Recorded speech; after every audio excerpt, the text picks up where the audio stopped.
Sir ఇప్పుడు మనకి ఈ టాపిక్ వచ్చింది కాబట్టి మిమ్మల్ని ఒకటి అడగాలి ఆ, నేను సివిఆర్ ఓం ఛానల్లో మీది గాయత్రి మంత్రం గురించి నేను ఎపిసోడ్స్ చూస్తాను సార్.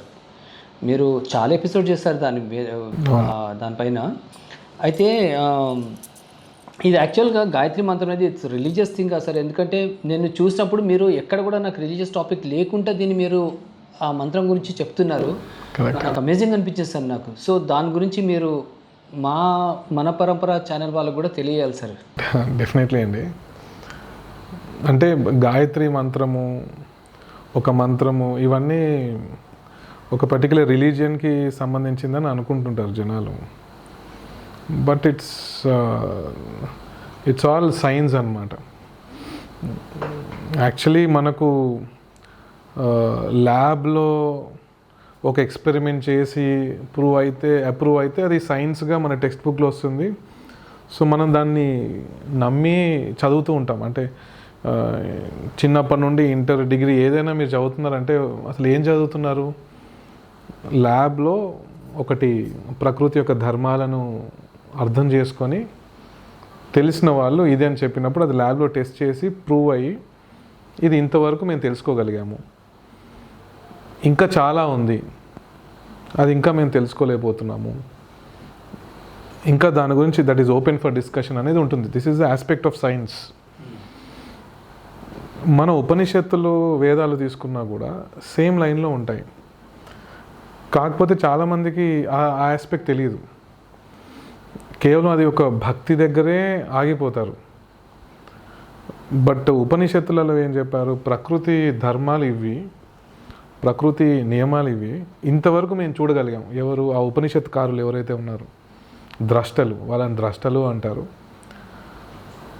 ఇంకా చాలా ఉంది, అది అవ్యక్తము, అది ఓపెన్. చూడగలిగితే మీరు చూడండి, ఇది మార్గము, చూడడానికి మార్గము అని ఒక్కొక్క ఉపనిషత్తులో ఒక్కొక్క మార్గము మనకి ఇచ్చారు. ఎలా చూడాలి రియాలిటీని చూడడానికి అనేక మార్గాలు. అది చదువుకొని, ఫిజిక్స్ బాగా నేర్చుకొని దానిలో లోతుగా వెళ్తూ ఉంటే మనం రియాలిటీని చూడగలుగుతాం. లేదా బయాలజీ బాగా నేర్చుకొని అది చదువుతూ లోతుగా వెళ్తూ ఉంటే రియాలిటీని చూడగలుగుతాం. అల్టిమేట్లీ ఏ పాత్ చూస్ చేసుకున్నా we'll end up at the same thing, because there is one reality. అలాంటి పద్ధతులలో గాయత్రి మంత్రం అనేది ఒక విశిష్టమైనది. మనందరికీ ఒక విధంగా చెప్పాలంటే అది ఒక వరం లాంటిది. దాన్ని అంటే ఈ చాలా మిస్కన్సెప్షన్స్ ఉన్నాయి. అంటే ఒక మంత్రము, మంత్ర జపము,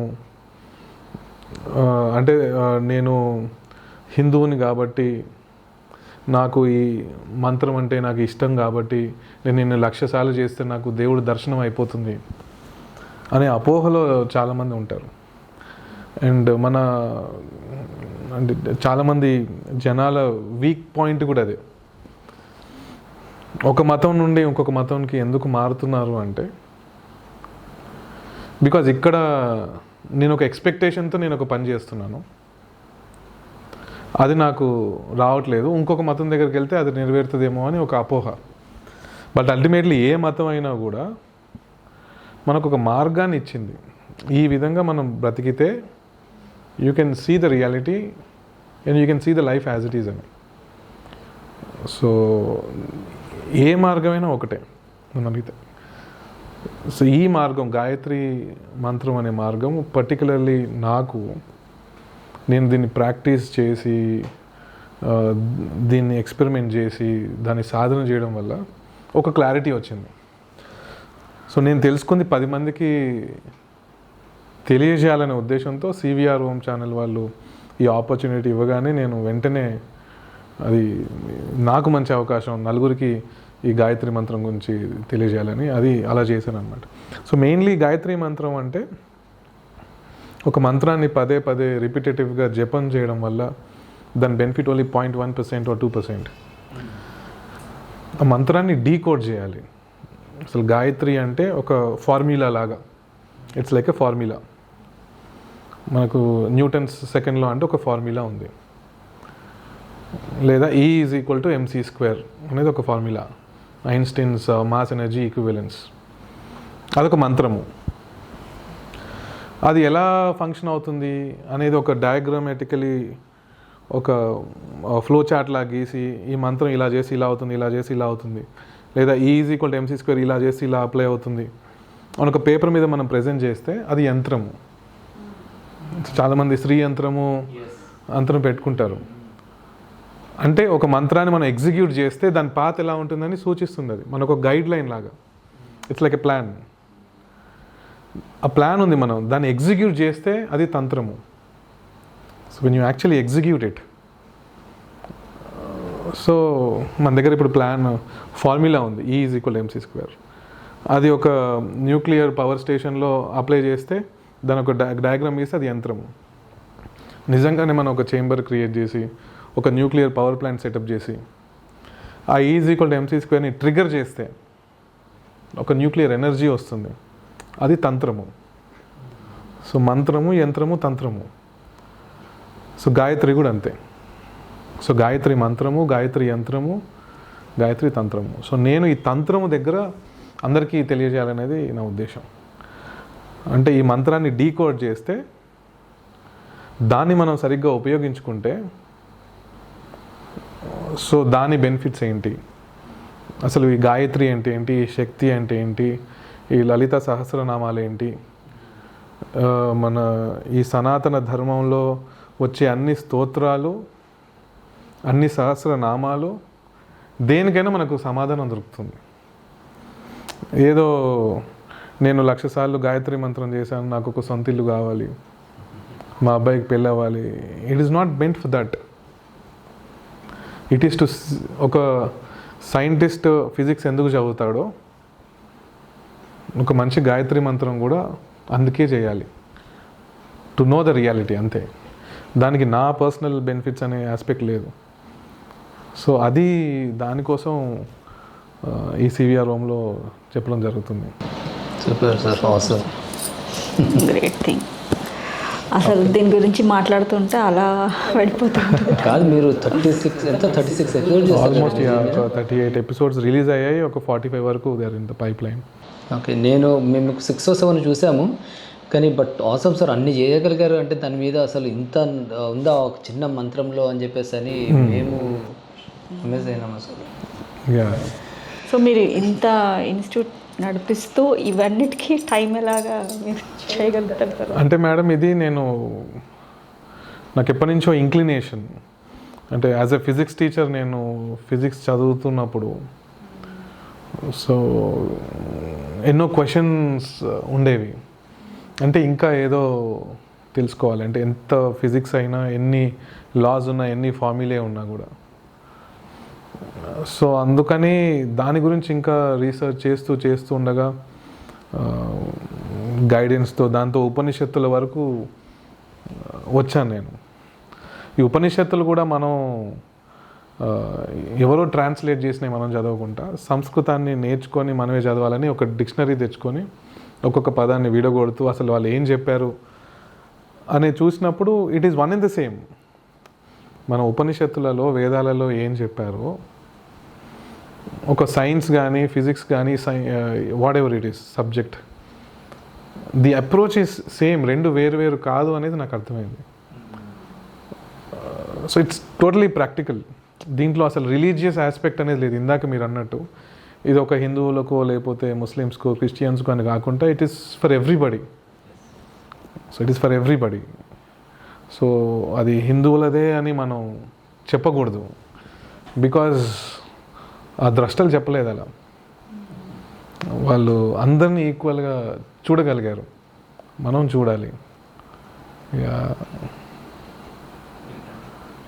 అందుకే మీ ఛానల్ పరంపర చూసినప్పుడు దాంట్లో భాగంగా మీరు ఈ సనాతన ధర్మం గురించి మీరు మీ వంతు కృషి మీరు చేస్తున్నారు.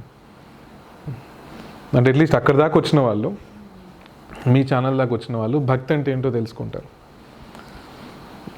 భక్తి అంటే ఏంటో తెలుసుకున్న వాళ్ళు ఇంకా కొంచెం ఆలోచిస్తే, ఇంకా కొంచెం ముందుకెళ్తే పురాణాల దాకా వస్తారు. ఇవేంటి అన్ని కథలుగా ఉన్నాయి అని ఇంకొంచెం ముందుకెళ్తే ఉపనిషత్తుల దగ్గరకు వస్తారు, అలా వేదాముల దగ్గరకు వస్తారు. అంటే మీరు ఒక స్టార్టింగ్ పాయింట్ లాగా, ట్రిగర్ పాయింట్ లాగా. బట్ 1,00,000 మందిలో ఒక్కరు ఒక ఉపనిషత్ స్థాయికి, ఒక వేదం స్థాయికి వచ్చినా కూడా ఆ ఒక్కడి వల్ల ఎంటైర్ సొసైటీ మారే అవకాశం ఉంటుంది. అందరూ రావాల్సిన అవసరం లేదు. In that way you are doing a great job. Super sir. అంటే యాక్చువల్గా ఇప్పుడు మీరు చెప్తుంటే ఇట్లాంటి మీ ఒక పర్సన్ ఇంతమంది పిల్లల్ని ఎట్లా హ్యాండిల్ చేస్తున్నారు అంటే, వాళ్ళు ఒక్కొక్కళ్ళు 2 పిల్లల్ని హ్యాండిల్ చేయడానికే తల ప్రాణం తోకొస్తుంది కదా సార్. సో ఇంతమంది పిల్లల్ని మీరు ఎలా హ్యాండిల్ చేస్తారో మేము చాలాసార్లు అనుకున్నాము. సో ఇదన్నమాట సీక్రెట్ అని అర్థమైపోయింది మాకు. కానీ మీరు లైవ్గా హ్యాండిల్ చేస్తున్నారు, అది గ్రేట్నెస్ సార్. అంటే మీ దగ్గర ఇప్పుడు మీ మైండ్ సెట్ మాకు తెలిసింది సార్, మీ దగ్గర ఫ్యాకల్టీస్ కూడా సేమ్ అదే మైండ్ సెట్తో ఉంటారు. అందరూ కూడా passionate teachers, especially JEE NEET level చెప్పే టీచర్స్ అందరూ కూడా ఫస్ట్ ఆ క్వాలిఫైడ్ టీచర్సే ఉంటారు. అందరూ అంటే జస్ట్ ఎంఎస్సి చేయడం వలనో వచ్చేది, అది ఇయర్స్ ఆఫ్ ప్రాక్టీస్ దీంట్లో ఉండడం వల్లనే వస్తుంది. సో అలా ఉన్నవాళ్ళు ఒక 15-20 ఇయర్స్ ఎక్స్పీరియన్స్ ఉన్నవాళ్ళు టీచర్స్ అందరూ కూడా.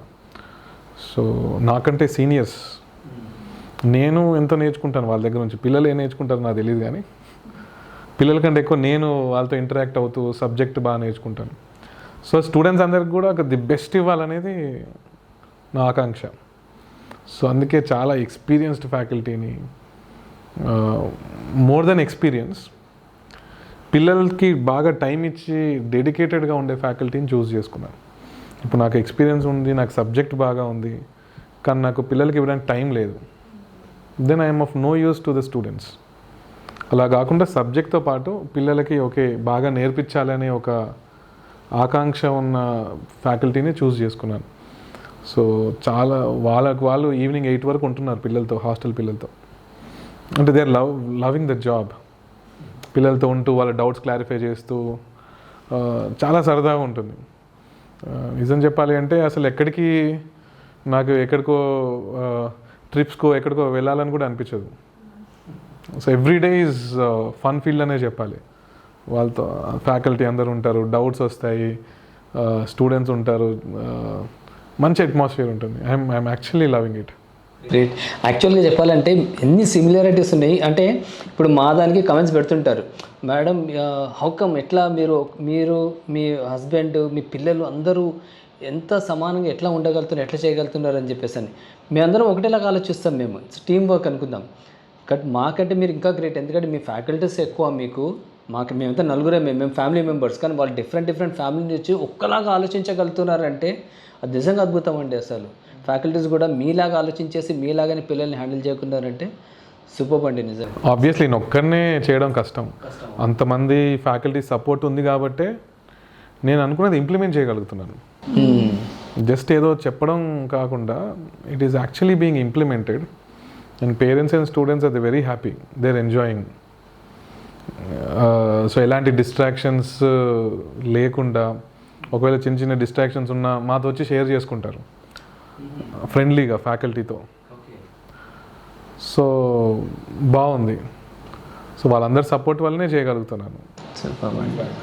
ఇప్పుడు ఈ పిల్లలది మనం ఈ ప్రెషర్ వీళ్ళది తట్టుకోలేక మీరు ఇంకా ఏమైనా యాక్టివిటీస్లో వారిని డెఫినెట్లీ సార్. అంటే యూజువల్లీ ఈ కాంపిటేటివ్ ఎగ్జామ్స్కి ప్రిపేర్ అయ్యేటప్పుడు చాలా టైం అకాడమిక్స్ మీద డెడికేట్ చేయాల్సిన అవసరం ఉంటుంది. బట్ అలా అని చెప్పి రోజు నైట్ 2 వరకు 3 వరకు చదవాల్సిన అవసరం లేదు. చదివిన ఎన్ని గంటలు అయితే ఉందో దాన్ని చాలా కాన్సన్ట్రేషన్తో ప్రొడక్టివ్గా చదవాలి. అలా అని చెప్పి వాళ్ళ హాబీస్ని వదిలేయాల్సిన అవసరం లేదు. అంటే కొంతమంది ఇప్పుడు కార్పొరేట్ స్కూల్స్లో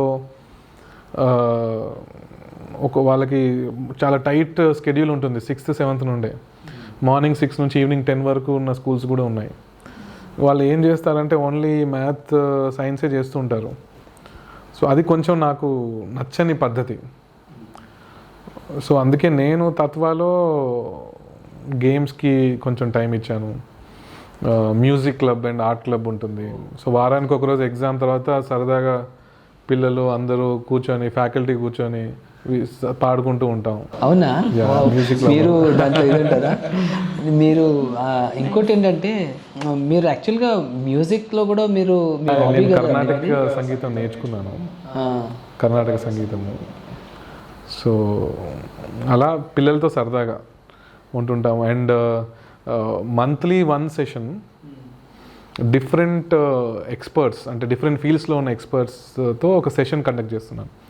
నీట్ వాళ్ళకి వాళ్ళు మెడికల్ ఎంట్రన్స్కి ప్రిపేర్ అవుతున్నారు కాబట్టి ఒక స్పెషలైజేషన్ ఉన్న డాక్టర్ వస్తారు. For example last month paediatrician వచ్చాడు, అంతకుముందు ఒక నెఫ్రాలజిస్ట్. సిటీలో ఉన్న టాప్ డాక్టర్స్ని ఇన్వైట్ చేస్తున్నాను. వాళ్ళు కూడా చాలా ఉత్సాహంగా వచ్చి పిల్లలతో మాట్లాడుతున్నారు. That gives them motivation and that boost. అలాగే జేఈ ఇంజనీరింగ్కి ప్రిపేర్ అయ్యే వాళ్ళకి మొన్న ఒక పర్సన్ వచ్చి సేల్స్ ఫోర్స్ నుంచి జనరేటివ్ ఏఐ గురించి ఒక సెషన్ తీసుకున్నారు. సో అంతకుముందు ఒక అతను from biotechnology he chose a field of law. So అతను వచ్చి he's a practising lawyer in Hyderabad, ఆయన వచ్చి మాట్లాడారు. సో అలా డిఫరెంట్ ఫీల్డ్స్ నుంచి వాళ్ళకు ఒక అవగాహన కల్పించేలా. So it is not just academics, ఒక హోల్సమ్ థింగ్ అనమాట వీళ్ళ స్టూడెంట్స్కి. సో అకాడమిక్స్తో పాటు ఓవరాల్ పర్సనాలిటీ డెవలప్మెంట్ ఉండాలనేది నా ఉద్దేశం. సో దానికి అనుగుణంగా ఈ ప్రోగ్రామ్ ఉంది, which is something different from the existing training. అంటే over the period of time ఏమైందంటే జేఈ నీట్ అంటే ఓన్లీ చదవడం అనే టైప్లో వచ్చేసింది. అలా కాకుండా డిఫరెంట్గా this is what I'm doing. And madam, మీరు ఎస్పెషల్లీ మీ రీల్స్లో, మీ పోస్ట్లో పిల్లలకి ఎక్కువ కనెక్ట్ అయ్యే విధంగా ఉంటాయి. అండ్ మీరు ప్రథమ్తో కానీ శ్యామక్తో కానీ ఇంటరాక్ట్ అయ్యే విధానం, మీ బాండేజ్ అంతా దాంట్లో తెలిసిపోతుంటుంది. సో అసలు మీకు మెయిన్ అంటే మీరు ఇంట్రెస్టా, మీకు పిల్లల్లో ఒక మార్పు తీసుకురావాలి, వాళ్ళ తరపు నుంచి మీరు మాట్లాడాలి అనేది మీ ఇంట్రెస్టా? So or how did you develop that? అంటే ఇప్పుడు యాజ్ ఎ పేరెంట్గా ప్రతి పేరెంట్ కూడా అదే అనుకుంటాం కదా, పిల్లలకి ప్రతి ఒక్కటి తెలుసుకుంటేనే వాళ్ళు తర్వాత ఫర్దర్గా ఫ్యూచర్లో హ్యాపీగా ఉండగలుగుతారు అనే కాన్సెప్ట్తో మనం చెప్తూ ఉంటాం వాళ్ళకి ఏం చెప్పినా. సో అట్లా పిల్లలతోని నేను హౌస్ వైఫ్ని కాబట్టి ఇంట్లో ఉండి ఎక్కువ వాళ్ళతోని టైం స్పెండ్ చేయడానికి మనకి చాలా టైం ఉంటుంది. బట్ అట్లా కాకుండా ఈరోజు రేపు ఏంటంటే ప్రతి ఒక్కళ్ళు జాబ్ అని వాట్ ఎవర్ ఇట్ ఈస్ బయటికి వెళ్ళి ఎక్కువ వర్క్ చేసే ఉమెనే ఉంటున్నారు. సో వాళ్ళకి ఇప్పుడు పిల్లలు వాళ్ళు ఇంటికి వచ్చే వరకు ఫోన్లోనే ఉంటారు పిల్లలు. సో వాళ్ళకి ఏంటి అని అంటే పేరెంట్స్తో పాపం ఇంటరాక్ట్ అవ్వడానికి ఇంటికి వచ్చిన తర్వాత మళ్ళీ పనులని ఏవో ఒకటి ఉంటుంటాయి, వీళ్ళు ట్యూషన్కి వెళ్ళిపోవడము ఏదో ఒకటి, పిల్లలతో ఇంటరాక్ట్ అవ్వడానికి టైం ఉండకపోవచ్చు పేరెంట్స్కి. సో వాళ్ళకి ఏంటంటే ఆ ఫోన్ చూసినప్పుడు మనం స్క్రోల్ చేస్తూ ఉంటే ఎప్పుడన్నా స్టోరీ లాగా చెప్తే పిల్లలకి ఏంటంటే ఎస్పెషల్లీ చిన్న పిల్లల్ని టార్గెట్ చేసుకొని, ఎందుకంటే అక్కడి నుంచే వాళ్ళకి ఆ బీజం పడాలి. సో అప్పుడే వాళ్ళు పెరిగి పెద్ద అయిన తర్వాత కూడా వాళ్ళకి టాలరెన్స్ అవన్నీ కూడా ఉంటాయి అని చెప్పేసి. సో అందుకే స్టోరీస్ని అంటే మనం ఇప్పుడు ఇట్లా లెక్చర్ ఇచ్చినట్టు కాకుండా ఇస్తే పిల్లలకి ఏమర్థమవుతుంది, వాళ్ళు స్వైప్ చేసేస్తారు. సో అట్లా కాకుండా ఒక స్టోరీని మనం చెప్తుంటే మేము ఎందుకనంటే చిన్నప్పుడు మనకి ఇంత ఇవన్నీ లేవు కదా, సినిమాలని ఇవన్నీ టీవీ అని మీడియా అని లేదు కాబట్టి చిన్నప్పుడు సమ్మర్ హాలిడేస్ రాగానే మేమందరము ఇలా చేపలు వేసుకొని మేడ మీద పడుకొని మా పెద్దవాళ్ళని స్టోరీస్ చెప్తుంటే వినేవాళ్ళం అన్నీ. సో అట్లా స్టోరీస్ చెప్తే ఆ స్టోరీస్ గురించే ఎప్పుడెప్పుడు ఇదో నైట్ అవుతుందా అని అనుకునే ఎదురు చూసే డేస్ అన్నమాట అవి. సో అలాంటివన్నీ తగ్గిపోయినాయి ఇప్పుడు పిల్లలకి, ఎవరికి ఉంటుంది అంత టైము. సో అట్లా స్టోరీ చెప్తుంటే డెఫినెట్గా పిల్లలు దాన్ని అటెన్షన్ పే చేసి చూస్తారు. ఆ చెప్పే విధానంలో కూడా వాళ్ళకి ఆ ఎక్స్ప్రెషన్స్ త్రూ అంటే ఇట్లా చెప్పేస్తే వాళ్ళకి అర్థం అవ్వదు. కొంచెం ఆ ఎక్స్ప్రెషన్స్ అంటే కోపం వచ్చినప్పుడు ఇలా, శాంతం వచ్చినప్పుడు ఇలా అది చెప్తూ ఉంటే వాళ్ళు అది చూసుకుంటూ అది ఇమాజిన్ చేసుకుంటారు. వాళ్ళ చిన్న బుర్రల్లో ఇమాజిన్ చేసుకుంటే వాళ్ళకి అది బాగా అనిపిస్తుంది కదా. సో అట్లా వాళ్ళకి ఈ ఎథిక్స్ అనేది కొద్దిగా వాళ్ళకి ఇంట్రడ్యూస్ చేయాలి అనే ఒక చిన్న దాన్ని ఏమంటాము ఆలోచనతోటి స్టార్ట్ చేసాము. సో అది డెఫినెట్గా మా పిల్లలు అంటే కమెంట్స్లో పెడుతూ ఉంటారు, మీ పిల్లలు చాలా మంచిగా ఇదవుతూ ఉన్నారు, మాకు తెలుస్తోంది, సపోర్ట్ చేయడం కానీ ఏదైనా సరే మాట్లాడడం కానీ వాళ్ళు మీతో ఇంటరాక్ట్ అయ్యే పద్ధతి, అది బాండింగ్ అంతా అని చెప్పేసి. సో అది ఏంటి అని అంటే డెఫినెట్గా వాళ్ళతో మనం టైం స్పెండ్ చేయగలిగినప్పుడే అది అవుతుంది.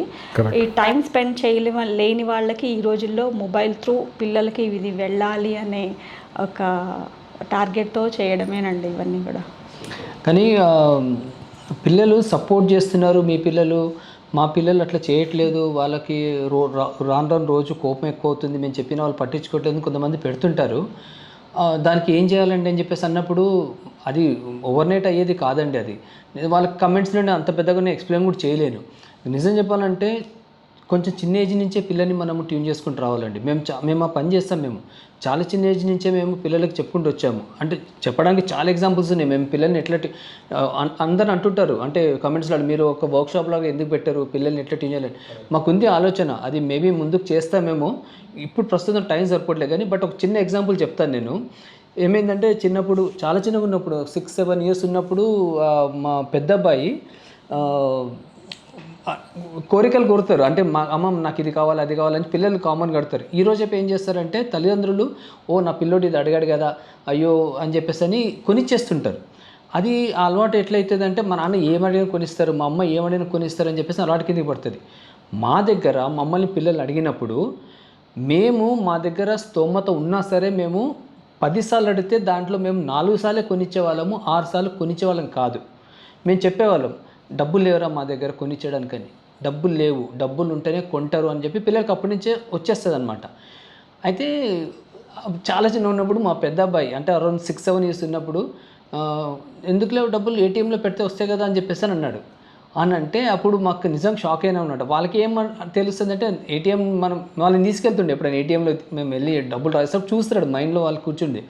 అయితే మేము వాళ్ళకి కూర్చోబెట్టాం అనమాట. కూర్చోబెట్టి వాళ్ళ అమ్మ చెప్పింది, ఏటీఎంలో డబ్బులు అట్లా పెడితే ఊరికేనే రావురా, నాన్న పొద్దున్న 4 o'clock లేచి వర్క్ చేసుకుని నైట్ 10 o'clock పని చేసుకుంటే ఆ పని వేరే ఎవరైతే చేపిస్తారో వాళ్ళకి ఆ పని నచ్చి నాన్నకి డబ్బులు బ్యాంక్లో వేస్తే ఆ బ్యాంక్ త్రూ మనం ఏటీఎం కార్డు పెడితే వస్తాయి, ఆ పని చేయలేదంటే డబ్బులు రావు అని చెప్పాను అనమాట. ఏటీఎంలో ఊరికైనా డబ్బులు రావు, ఇట్లా పని చేస్తే వస్తాయని చెప్పి అప్పటి నుంచి చెప్పుకుంటూ వచ్చాము మేము. అరే చాలా చిన్న పిల్లోడు కదా, వాడికి చెప్తే ఏం అర్థమవుతుంది అని చెప్పేసి అని ఎప్పుడు ఆలోచించలేదు మేము. సో చాలా చిన్నగా ఉన్నప్పటి నుంచే మనం ఏం చెప్పుకుంటూ రావాలి సార్. అట్లానే మేము టాయ్స్ కొనడానికి షాప్కి వెళ్ళినప్పుడు కూడా పిల్లలు ఈ హిమాలయ బుక్ సెంటర్కి వెళ్తుంటాం కదా, వెళ్ళినప్పుడు అక్కడ టాయ్స్ బుక్స్ అన్నీ ఉంటాయి కదా, వాళ్ళని బుక్స్ పెన్స్ కొనడానికి వెళ్ళినప్పుడు నాకు ఆ టాయ్ కావాలి, కార్ బొమ్మలు కావాలని చూపిస్తే నా దగ్గర పర్స్లో డబ్బులు ఉన్నా సార్ వాళ్ళకి చెప్తుండే అనమాట. అయితే నేను వాళ్ళ ముందు ఇవన్నీ మేము చేస్తుండే, పర్స్ ఓపెన్ చేసి ఇట్లా చూసి డబ్బులు చూసి ఇది నాకు ఈ ఖర్చులు ఉన్నారా, ఇప్పుడు నాకు ఇది కొనే డబ్బులు లేవురా నా దగ్గర అని చెప్పేసి అంటుండే. వాళ్ళు అవన్నీ చూస్తుండే అనమాట. అయితే నేను అప్పుడు అంటే అనమాట, సరే దీనికంటే తక్కువ ప్రైస్ ఏమైనా చూడు కొందామని చెప్పేసి అంటుండే. అక్కడి నుంచి వాళ్ళకి ఏమైందంటే ప్రైస్ ట్యాగ్ చూడడం అలవాటైంది. వాళ్ళు వెళ్ళి ఒక టాయ్ని తీసుకెళ్ళి కింద చూస్తుండే ప్రైస్ ట్యాగ్, నాన్న ఇది 1000 రూపీస్ ఓకేనా అని అడుగుతుండే, నాన్న ఇది 700 ఓకేనా అని అడుగుతుండే. సో మనం ప్రైస్ ట్యాగ్ కూడా అలవాటు చేయాలి సార్ వాళ్ళకి. లేదు వాడు అడగగానే అయ్యో అని మన దగ్గర స్తోమతున్నా కొనిచ్చేయద్దు. మనం వాళ్ళకి చెప్పాలి ఇది ఎక్స్పెన్సివ్, ఇది తక్కువ ఉంది, ఇది కొను ఇప్పుడని. తర్వాత మళ్ళీ డబ్బులు వచ్చినప్పుడు మనం ఎక్కువ డబ్బులు పెట్టి కొనవచ్చు. ఇట్లా మేము చిన్నప్పటి నుంచే ట్యూన్ చేసుకొచ్చినా కాబట్టి వాళ్ళు ఈరోజు ఇంత సపోర్టివ్గా ఉన్నారు మాకు అనమాట. సో వాళ్ళు అడిగినప్పుడు ఇంత పెద్ద సబ్జెక్ట్ మనం కమెంట్లో చెప్పలేము మనము. సో ఆ సపోర్ట్ అనేది మీరు అడిగారు కదా, ఆ విధంగా మేము చేస్తున్నాం కాబట్టి ఈరోజు కంప్లీట్ ఫ్యామిలీ ఒకలాగా మేము ఆలోచించగలుగుతున్నాం మేము. సో నిజంగా బై గాడ్ గ్రేస్ దేవుడు దయ అండి, మేము పిల్లలు అర్థం చేసుకునే పిల్లలు వచ్చారు మాకు. Super sir. ఇప్పుడు మామూలుగా హాస్టల్లో ఉంటారు పిల్లలు అంటారు కదా, అంటే పేరెంట్స్ నుంచి దూరంగా ఉండి పిల్లలు హోమ్ సిక్ ఫీల్ అవుతారు కదా, అది ఎట్లా మీరు హ్యాండిల్ చేస్తారు? అండ్ వాళ్ళకి ఎప్పుడన్నా ఒంట్లో బాగోకపోతే ఆబ్వియస్లీ వాళ్ళ మదర్ దగ్గర ఉంది అంటే వాళ్ళకు ఒక ధైర్యంగా ఉంటుంది పిల్లలకి, అదొక వాళ్ళు అంటే మా అమ్మ ఉంది అని అంటే అదొక వేరేలా ఉంటుంది. బట్ అట్లాంటప్పుడు మీరు ఎట్లా హ్యాండిల్ చేస్తారు పిల్లల్ని? అండ్ వాళ్ళకి రూమ్స్ అండ్ అది వాళ్ళు అలాట్ చేసి ఎట్లా వాళ్ళు ఉండే పద్ధతి అవన్నీ ఎట్లా మీరు హ్యాండిల్ చేస్తుంటారు? అంటే ఇప్పుడు 10th క్లాస్ అయిపోయాక నా దగ్గరకు వస్తారు. సో డిఫరెంట్ డిస్ట్రిక్ట్స్ నుంచి వస్తున్నారు, లైక్ కర్నూలు, కడప, ఇటు గుంటూరు, ఒంగోలు వచ్చి జాయిన్ చేస్తున్నారు. అంటే ఎడ్యుకేషన్కి ఇంపార్టెన్స్ ఇచ్చే పేరెంట్స్ అండ్ ఎడ్యుకేషన్ వైపు ఇంట్రెస్ట్ ఉన్న స్టూడెంట్స్. సో డెఫినెట్లీ మనం ఇందాక అనుకున్నట్టు ఈ ప్రిపరేషన్కి చాలా టైం ఇచ్చి అకాడమిక్స్ మీద డెడికేట్ చేయాల్సిన అవసరం ఉంది ఈ కాంపిటేటివ్ ఎగ్జామ్స్కి. సో అప్పుడు ఒక్కసారి సబ్జెక్ట్లో వాళ్ళు ఇన్వాల్వ్ అయినప్పుడు ఈ హోమ్ సిక్ ఫీలింగ్ అనేది తక్కువగా ఉంటుంది. అంటే జాయిన్ అయిన కొత్తలో ఉండొచ్చు కానీ, but these days students are matured enough. ఎందుకంటే ఇప్పుడు ఒక పక్షి అయినా కూడా రెక్కలు వచ్చేంత వరకే వాళ్ళ మదర్ అండ్ ఫాదర్తో ఉంటుంది. తర్వాత అది ఎగరాలి, అదే ధర్మం, ప్రకృతి ధర్మం. సో వాళ్ళకి ఇప్పుడు 10th అయిపోయాక ఇట్ ఈస్ యాక్చువల్లీ నన్ను అడిగితే రైట్ టైమే. అంటే మన పూర్వీకులు అయితే ఒక 5-6 ఏళ్ళు ఉన్నప్పుడు గురుకులానికి పంపించేవారు. గురువు దగ్గరే వాళ్ళు పెరిగిన, తల్లిదండ్రుల దగ్గర కాదు. గురువులు వాళ్ళు డిసైడ్ చేసేవారు ఎలా వీళ్ళు ముందుకెళ్ళాలి, నేర్పించాలి అని. సో ఇంటర్మీడియట్ స్టేజ్లో హాస్టల్లో ఉండడం, బికాజ్ ఆ తర్వాత గ్రాడ్యుయేషన్కైనా కూడా ఇంకా ఈ పేరెంట్స్తోనే ఉండి చదువుకోవడం అనేది ఇట్స్ నాట్ పాసిబుల్. ఎందుకంటే వాళ్ళకి ఫ్యూచర్ ఆస్పిరేషన్స్ ఉంటాయి. మనం తల్లిదండ్రులు పిల్లల్ని పెంచేది కూడా వాళ్ళు ఇంకా డెవలప్ అవ్వాలని, అలాగే వాళ్ళ దగ్గరే ఉంటూ అలా ఉంచుకోవాలని కాదు. సో అది అర్థమవుతుంది స్టూడెంట్స్కి. ఒక్కసారి సబ్జెక్ట్లో ఇన్వాల్వ్ అయ్యి ఆ డెప్త్ ఏందో అర్థమైనప్పుడు, ఓకే నేను ఇందుకోసం చదవాలి. మీకు ఇందాక చెప్పినట్టు ఎవ్రీ మంత్ డిఫరెంట్ ఎక్స్పర్ట్స్ నుంచి ఒక సెషన్ పెట్టిస్తా అని చెప్పాను కదా. సో వాళ్ళని చూసినప్పుడు వీళ్ళకి అర్థమవుతుంది, ఓకే మనం చేయాలనుకుంటే ఇంత ఉంది, దానికి నేను డెడికేట్ చేయాలి. సో కొంతమంది పిల్లలు హోమ్ సిక్ ఫీల్ అయినప్పుడు నేను చెప్పేది ఏంటంటే, తల్లిదండ్రుల మీద ప్రేమ ఉంటే తల్లిదండ్రులను అతుక్కొని ఉండడం కాదు, ఏదైనా చేసి సాధించి వాళ్ళను గర్వపడేలా చేయడం అని, అది నిజమైన ప్రేమ అని. అంటే the real love is not in bondage but in freedom. So దాని నుంచి బయటికి రావాలి. అంటే అఫెక్షన్ని, లవ్ని కన్ఫ్యూజ్ అవ్వకూడదు. సో తల్లిదండ్రులు మనకు చదువు నేర్పిస్తున్నారు కాబట్టి మనం దాన్ని ఏం చేయాలి, మనం ఒక ఉపయోగపడే మనిషిలా తయారవ్వాలి, మనం డెవలప్ చేసుకోవాలి అనే మెచ్యూరిటీ వాళ్ళకు వచ్చేలా మనం చూడాలి, యాజ్ ఎ పేరెంట్స్ అయినా టీచర్స్ అయినా. కొంతమంది పిల్లలు అయితే, అంటే ఎస్పెషల్లీ గర్ల్స్, ఫస్ట్ టైం హాస్టల్లో ఉండడం, 10th క్లాస్ వరకు చాలా క్లోజ్గా వాళ్ళ పేరెంట్స్తో ఉండి, ఆ రోజు హాస్టల్లో డ్రాప్ చేసి వెళ్ళిపోయేటప్పుడు పేరెంట్స్ ఏడవడము, పిల్లలు ఏడవడం, it will be very emotional. అలాంటి పిల్లలు ఇప్పుడు చాలా హ్యాపీగా చదువుతూ దాంట్లో ఇన్వాల్వ్ అయిపోయి మాతో కలిసిపోయి ఉంటున్నారు. అంటే దాంట్లో ఇన్వాల్వ్ అయిపోవాలి అంతే. So and at the same time hostel ఒక జైల్లా కాకుండా, యూజువలీ ఇంటర్మీడియట్ స్టేజ్లో ఉన్న హాస్టల్స్ ఇప్పుడు ఎలా ఉన్నాయంటే ఒక అపార్ట్మెంట్ లాగా ఉంటాయి, పైన హాస్టల్, కింద classes, literally it will be like a jail. అలాంటప్పుడు ఇలాంటి ఇష్యూస్ వస్తాయి, వాళ్ళకి ఇల్లు గుర్తొస్తుంది. సో అలా కాకుండా మీరు క్యాంపస్ చూసారు కదా, it's 1 acre campus, open space, and hostel దాంట్లోనే ఉంటుంది, బయట ఉంటుంది కాస్త దూరంలో. ఒక స్పేషియస్ హాస్టల్ తీసుకున్నాను, రూమ్కి స్పేషియస్గా స్టూడెంట్స్ బెడ్స్ ఉంటాయి, అండ్ కంప్లీట్లీ హోలిస్టిక్ అప్రోచ్. వాళ్ళకి గేమ్స్కి టైం ఇస్తున్నాను, మంచి ఫుడ్. ఎస్పెషల్లీ కొంతమంది పేరెంట్స్ ఒపీనియన్ ఏంటి అంటే, నువ్వు తినడానికి వెళ్ళట్లేదు కదా, చదువుకోవడానికి కదా, ఫుడ్ ఎలా ఉన్నా నువ్వు అడ్జస్ట్ అవ్వాలి అంటారు. But I don't accept that. First priority food and sleep, దాని తర్వాతే చదువు అని చెప్తాను. ఎందుకంటే మనం ఫస్ట్ ఆరోగ్యంగా లేకపోతే ఇంకా ఎలా చదవగలుగుతాం. సో స్లీప్ టైమింగ్స్ కూడా నేను 10:30కి పడుకోవాలి, హాస్టల్ అందరూ 5:30కి లేవాలి, 7 hours ప్రాపర్గా స్లీప్ ఉండేలా డిజైన్ చేశాను. అండ్ వాళ్ళ మెంటల్ హెల్త్కి ఒక మెడిటేషన్, ఒక 15 minutes, అది మెంటల్ బ్యాలెన్స్కి. అండ్ ఫుడ్ విషయంలో చాలా మంచి ఫుడ్ ఇవ్వాలని ఫస్ట్ నుంచి నేను డిసైడ్ అయ్యాను. అండ్ మా హాస్టల్ టీం కూడా they working really hard so అందరూ they are very happy with the food. Parents ఎవరు వచ్చినా కూడా చాలా బాగుంది అంటారు. అంటే బాగుంది అంటే 5-స్టార్ హోటల్ లాగా 100 వెరైటీస్ ఉండవు, బట్ మన ఇంట్లో తిన్నట్టు బాగుంటుంది అండ్ హెల్దీ ఫుడ్. సో ఇవన్నీ ఉండి మనం ఒక మంచి అట్మాస్ఫియర్ క్రియేట్ చేసినప్పుడు ఈ హోమ్ సిక్ అని వేరే అనే ఆలోచనలు వాళ్ళకి రావు. సో వాళ్ళు చాలా హెల్దీగా ఉన్నారు యాక్చువల్లీ హాస్టల్ పిల్లలు కంపేర్ టు డే స్కాలర్స్. ఈసారి ఎప్పుడన్నా మీరు వచ్చినప్పుడు హాస్టల్ పిల్లలతో సరదాగా మాట్లాడండి, మనకు ఉత్సాహం వస్తుంది వాళ్ళతో మాట్లాడితే. సో అంత ఎనర్జెటిక్గా ఉంటారు. విక్రమ్ గారు, నాకు ఒకటి డౌట్ అండి. ఎప్పటికీ కూడా మీరు స్టార్టింగ్లో అన్నారు మీ దగ్గర వచ్చే పేరెంట్స్ అందరూ కొంచెం ఎక్స్పెక్టేషన్స్ హై పెట్టుకుని వస్తారని చెప్పేసి అని. వన్ కామన్ క్వశ్చన్ పేరెంట్స్ ఉంటుంది వచ్చండి, మీ కాలేజ్లో జాయిన్ అయితే మా పిల్లోడికి ర్యాంక్ వస్తుందా?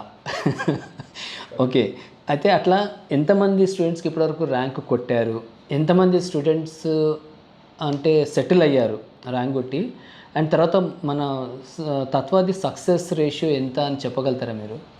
షూర్ అండి. సో ఇది over the period of time ఈ కల్చర్ డెవలప్ అయింది. అంటే ఒక ఇన్స్టిట్యూషన్ ర్యాంక్స్ ప్రొజెక్ట్ చేయడం అనేది 1, 1, 2, 2 అని మన ఎప్పుడైతే రిజల్ట్స్ వస్తాయో టీవీలో మోగిపోతూ ఉంటుంది. సో చాలా దాని ప్యారడీస్ కామెడీ కూడా వచ్చింది తర్వాత. సో నాకు అర్థం కాని పాయింట్ ఏంటంటే ఒక స్టూడెంట్ సక్సెస్ఫుల్ అయ్యాడు అనుకోండి, ఆ క్రెడిట్ ఒక ఇన్స్టిట్యూషన్ తీసుకోకూడదు అనేది నా పాయింట్. ఎందుకు అంటే ఇప్పుడు ఒక 100 మంది స్టూడెంట్స్ ఉన్నారు ఫర్ ఎగ్జాంపుల్, దాంట్లో ఈ జేఈలో నీట్లో ఒక 20 మందికి ర్యాంక్ వస్తుంది. 20 మందికి ర్యాంక్ నా వల్లే వచ్చిందని నేను చెప్పినప్పుడు రాని 80 మందికి కారణం కూడా నేనే అని చెప్పుకోవాలి. కానీ ఒకటే చూపిస్తారు. ఇన్ఫ్యాక్ట్ చెప్పాలంటే ఆ 20 మందికి ర్యాంక్ రావడానికి కారణం ఇన్స్టిట్యూషన్ కాదు, 80 మంది రాపోవడానికి కారణం కూడా ఒక కాలేజ్ కాదు. ఈ ర్యాంక్, ఈ రేస్, ఈ కాంపిటీషన్ అనేది ఆ స్టూడెంట్ని బట్టి ఉంటుంది. There are several factors. Teachers ఎక్కడైనా బాగా చెప్తారు, to be very honest. Teachers ఒక మంచి క్వాలిఫైడ్ టీచర్ ఉండి డెడికేటెడ్ టీచర్ అయి ఉంటే సో బాగా చెప్తారు. సో ఆ ర్యాంక్ వచ్చే స్టూడెంట్ XYZ ఇన్స్టిట్యూషన్లో ఉన్నా ఏబీసీలో ఉన్నా వస్తుంది. కాకపోతే వీళ్ళు ఇలా 1, 1, 2, 2 ఇలా ఈ ప్రొజెక్షన్ వల్ల ఎలాంటి సిచ్యువేషన్ వచ్చిందంటే ఇప్పుడు ఆల్ ఇండియా ఫస్ట్ ర్యాంక్ జేఈలో కానీ నీట్ కానీ వచ్చిన వాడికి అదే ర్యాంక్ని ఒక 10 ఇన్స్టిట్యూట్స్ వేసుకుంటాయి.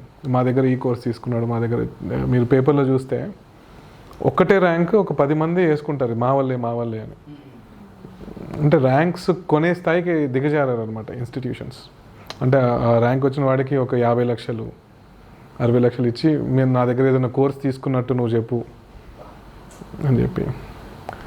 సో నా ఇన్స్టిట్యూషన్లో ర్యాంక్స్ వస్తాయి, జాయిన్ అవుతాయి అని చెప్పడం అనేది యాక్చువల్లీ నా దృష్టిలో as a teacher దిగజారిపోవడం.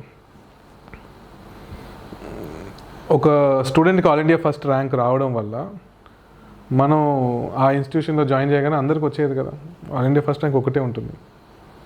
So it's a competitive exam.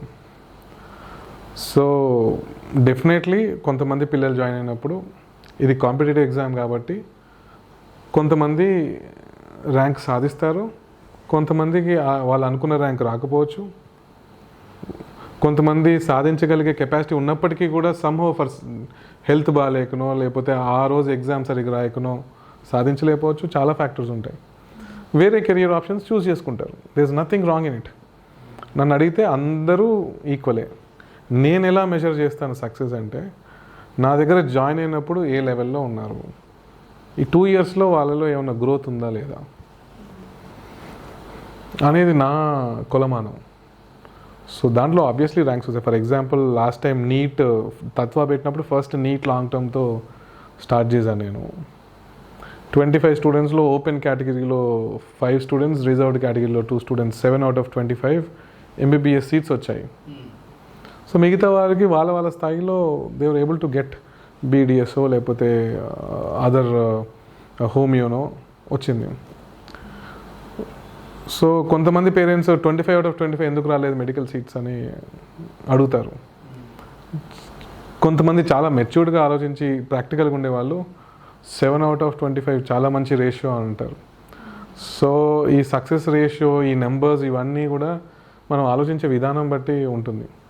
So parents ఎంతమంది, ఎన్ని ర్యాంక్స్ ఇవి అడుగుతున్నారు కాబట్టి వాళ్ళు అలా 1 1 2 ఇది మా వాళ్ళే అని చెప్పడం స్టార్ట్ చేశారు. అంటే they are selling that point. అంటే పేరెంట్స్ ఎమోషన్స్తో ఆడుకోవడం అంటే అది. సో డెఫినెట్లీ ఒక 100 మందిని తీసుకుంటే ఒక గుడ్ రేషియోలో జేఈ ర్యాంక్స్ వస్తాయి, నీట్ ర్యాంక్స్ వస్తాయి, ఎవ్రీ ఇయర్ ఉంటుంది. అంటే నేను తత్వ స్టార్ట్ చేయకముందు 9 ఎడ్యుకేషన్ అనే ఒక ఇన్స్టిట్యూషన్ని 10 years రన్ చేశాను నేను. ఆ 10 yearsలో కూడా మా team we're able to produce good results వస్తాయి. కొంతమందికి వస్తుంది, కొంతమందికి రాదు. బట్ 10 years తర్వాత ఐడియాలజీ డిఫరెన్స్ వల్ల I had to come out of it. మళ్ళీ తత్వ అనేది స్టార్ట్ చేశాను. సో నా ఐడియాలజీకి 10 years తర్వాత ఒక డిఫరెన్స్ వచ్చింది కాబట్టి బయటకు వచ్చి తత్వ అనేది స్టార్ట్ చేశాను. సో దీంట్లో కూడా first NEET batch they were successful. కానీ ఈ 7 out of 25 ఎవరైతే ఎంబీబీఎస్ సీట్స్ సాధించారో అది ప్యూర్లీ వాళ్ళ టాలెంట్. యాజ్ ఎ టీచర్స్ మేము హెల్ప్ చేసాము, మేము గైడ్ చేసాము, మేము పాఠాలు చెప్పాము, అందరికీ ఈక్వల్గానే చెప్పాము. సో ఎవరైతే ఈ 7 members ర్యాంక్స్ సాధించారో అది వాళ్ళ టాలెంటే, అది ఆ క్రెడిట్ వాళ్ళకే. రాని వాళ్ళు మంచి చక్కటి ప్రయత్నం చేశారు. ఫ్యూచర్లో ఇంకా వాళ్ళు they may be doing better. So అందరి క్రెడిట్ వాళ్ళకే. నాది ఓన్లీ చదువు చెప్పడము, వాళ్ళకి మంచి అట్మాస్ఫియర్ ఇవ్వడము, అదే నా రోల్, అంతే. I don't look in terms off ranks. Super sir. మంచి మీరు మాట్లాడుతుంటే ఈ టాపిక్ నాకు మంచి కాన్సెప్ట్ ఒకటి వచ్చింది. దీన్ని త్వరలో నేను వీడియో చేస్తాను, నేను చేసి పెడతాను. నిజంగా చాలా మంచి కాన్సెప్ట్ వచ్చింది మీరు చెప్తుంటే. ఇప్పుడు సూపర్ పాయింట్ చెప్పారు మీరు. అండ్ అలాగే సార్, నేను మిమ్మల్ని అడగాలనుకునేది ఏంటంటే, ఇప్పటిదాకా మీరు జీవితం అంటే ఇదేగా, మన పరంపర ఇలాంటి చక్కటి ఛానల్స్ని ఒక స్థాయి వరకు తీసుకొచ్చారు. ఇంకా ఫ్యూచర్లో మీరు ఏం చేయాలనుకుంటున్నారు అనేది నేను ఎప్పటి నుంచో తెలుసుకుందాం అనుకుంటున్నాను. అసలు మీ మైండ్లో ఏం వెళ్తుంది అనేది, దాని గురించి చెప్పండి సార్. తప్పకుండా. మన పరంపర అయితే కంప్లీట్గా గౌతమీస్ ఛానల్ అని చెప్పవచ్చు, ఎందుకంటే తను అది కంటిన్యూ చేస్తుంది ఎట్లాగో. జీవితం అంటే ఇదిగా నేను కంప్లీట్గా నా ఛానల్ అని చెప్తాను ఇప్పుడు. ఎందుకంటే నాకు ఫిల్మ్ మేకింగ్ నా ప్యాషన్ సార్ నాకు. ఇప్పుడు దాంట్లో మేము మన జీవితం అంటే ఇదేగాలో మేము షార్ట్ ఫిల్మ్స్ చేస్తున్నాము. అంటే నేను 2 months నుంచి ఆపి పెట్టాను, నాకు డ్యూ టు నా ఆఫీస్ వర్క్స్ అవి ఎక్కువ ఉన్నందు కారణంగా. బట్ ఇప్పుడు మళ్ళీ నేను ఈ December 2nd week నుంచి స్టార్ట్ చేస్తున్నాను మళ్ళీ షార్ట్ ఫిల్మ్స్. ఇప్పటికి మేము దాంట్లో ఒక 11 or 12 షార్ట్ ఫిల్మ్స్ చేశాము మేము, షార్ట్ ఫిల్మ్స్. అండ్ ఆ షార్ట్ ఫిల్మ్స్ అన్నీ కూడా అద్భుతంగా వచ్చినాయి. ఎందుకంటే దానికి వచ్చే కమెంట్స్ బట్టి నేను చెప్పగలుగుతాను. దాంట్లో అసలు ఒకదాని నుంచి ఒక షార్ట్ ఫిల్మ్ ఉందన్నమాట. ఒక్కొక్క టాపిక్ని తీసుకొని చేసాం మేము. అసలు అది చూస్తే డెఫినెట్గా ప్రతి ఒక్కరు కనెక్ట్ అవుతారు ఎమోషనల్గా. అంత బాగా వచ్చినాయి షార్ట్ ఫిల్మ్స్ కూడా. అయితే మాకు ఇప్పుడు కంప్లీట్గా డెడికేటెడ్ టు షార్ట్ ఫిల్మ్స్కి పెట్టేస్తాను అది, జీవితం అంటే ఇదిగా ఛానల్ అనేది. ఓకే. అండ్ ఫ్యూచర్లో మాకు ప్లాన్ ఏంటంటే ఫీచర్ ఫిల్మ్, పెద్ద ఫిల్మ్ తీయాలని కూడా నాకు ఆలోచన ఉంది నాకు. సో దేవుడి దయ ఎట్లాగే మా మీద ఉంది అని అంటే ఖచ్చితంగా 2026 ఇయర్ ఎండింగ్ వరకు పెద్ద మూవీకి డైరెక్ట్ చేయాలని చెప్పేసి అని ప్లాన్స్ అయితే ఉన్నాయి. Thank you.